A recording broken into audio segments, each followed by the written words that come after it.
I've been trying to learn how to read the crowd and then decide what I wanted to perform based off of that. So this is like my second time trying to do that. But for all of my people that are in this room tonight that have dealt with anxieties of life, as well as just people who are going through things right now, this is for all of you. And the anxiety is rising. The feelings are taxing. It centers itself in my intestines' caverns. It's a scorching heat that travels like fire that's taken the form of fluid, where it's like little kids on the chase, obsessed with the object of their race, who can reach the top of my spinal in first place. And if I were to truly try to visualize it for you, paint the picture and try to describe it for you, I'd start off by telling you how it climbs up my back like a gnawing, clawing bear, making ribbons down my back with its shears as it tears. How then upon reaching its highest peak, it casts its net over me like a fine webbed veil, taking any step forward now becomes a scare.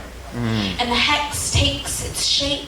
My head gets hot and heavy in my hands, knees buckled at my chest. Exhaustion washes over me, leaving me drained and fatigued, where I'm limp cartilage on the floor like litter to be cleaned. My stomach writhing and wriggling, where the contents of them heave their way into the porcelain boulder Industrial Revolution achieved.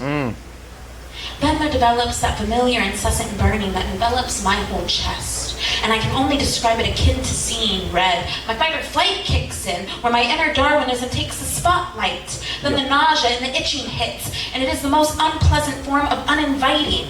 And I am held fast only by the grace of the railing of determination stairs. It feels like a tightrope that's unending. 5, 4, 3, 2, 1. 5 things I can see, 4 things I can touch, 3 things I can hear, 2 things I can smell, 1 thing I can taste.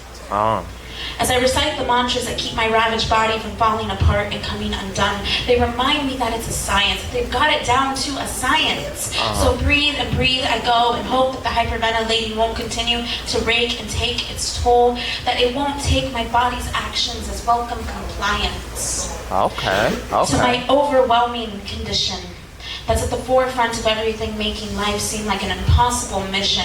A Berlin Wall staunchly positioned, sinister in its aims, blocking the way to that which I aspire to attain. Every task now a violent imposition, how it stands impertinent, where anxiety hangs its hat, narrows its eyes, and barrows me down with its steely gaze, where it makes use of its hands, attempts to grab me, drag me, and keep my head down, low close to the ground, where the pains quiet and then scream. And in its endurance, it progressively establishes itself as a condition of my continued existence. One of the highest resistance.